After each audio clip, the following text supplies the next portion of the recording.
এই সিজফায়ার কি আসলে কোনো কাজে আসবে নাকি এটি মাত্র একটি সময়ক্ষেপণের ব্যাপার হয়ে দাঁড়িয়েছে? ট্রাম্প সাহেব না জিতে ফিরেও আসতে পারেন না, তাকে একটা ভিক্টরি অর্জন করতেই হবে, otherwise it will be politically suicidal for him.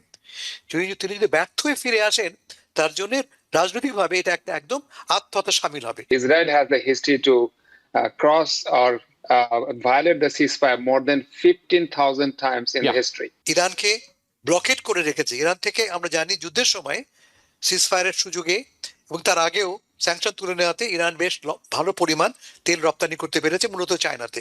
সিজ ফায়ারটা হচ্ছে কি একটা পজ, একটা এর মানে কি আমি কোনো কিছুতে এগ্রি করতেছি, তারা কিন্তু কোনো কিছুতে এগ্রি করার মতো কথা কিন্তু এখনো পর্যন্ত বলেনি। যদি সমঝোতা না হয় তখন কি হবে, এবং সমঝোতা শেষ পর্যন্ত হয়নি 21 ঘন্টা পরে, কিন্তু ভেস্তেও যায়নি। কিন্তু আপনি বলেছিলেন সমঝোতা হতেই হবে।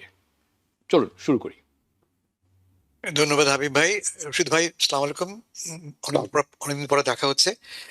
হাবিব ভাই, এই শেষ কথা থেকে শুরু করি আমি। কেন যুদ্ধ শেষ করতে হবে? কারণটা খুব স্পষ্ট। ইরানের জন্য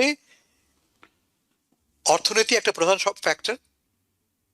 ইরানকে ব্লকেট করে রেখেছে। ইরান থেকে আমরা জানি যুদ্ধের সময় সিজফায়ারের সুযোগে এবং তার আগেও স্যাংশন তুলে নেওয়াতে ইরান বেশ ভালো পরিমাণ তেল রপ্তানি করতে পেরেছে, মূলত চায়নাতে।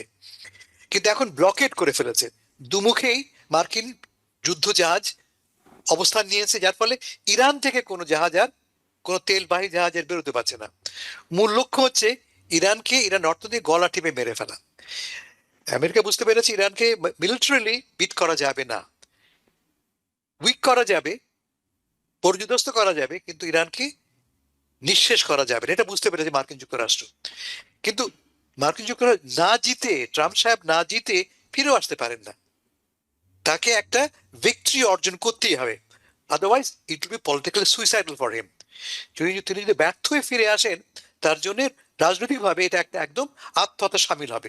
ফলে তাকেও একটা যুদ্ধ জয়ের পথ খুঁজতে হবে। ইরানের জন্য কেন আমি বললাম সিজফায়ার প্রয়োজন, তাকে সার্ভাইভ করতে হবে ইকোনমিক্যালি। সিজফায়ার শুরু হয়ে গেছে, এই অবস্থাতে হাউ ডু ইউ সি, আমরা জানি লেবাননের যে মানুষজন আছে তারা হিজবুল্লাহকে পছন্দ করে না, কিন্তু এই যুদ্ধের কারণে হিজবুল্লাহ ইজ ভেরি পপুলার নাও। এখন তারা মনে করেন যে হিজবুল্লাহর প্রয়োজন আছে। লেবানন যে কারণে আক্রমণ করেছিল যে হিজবুল্লাহকে এখান থেকে বের করতে হবে, তাকে নিরস্ত করতে হবে, এই কারণটি কিন্তু ব্যাহত।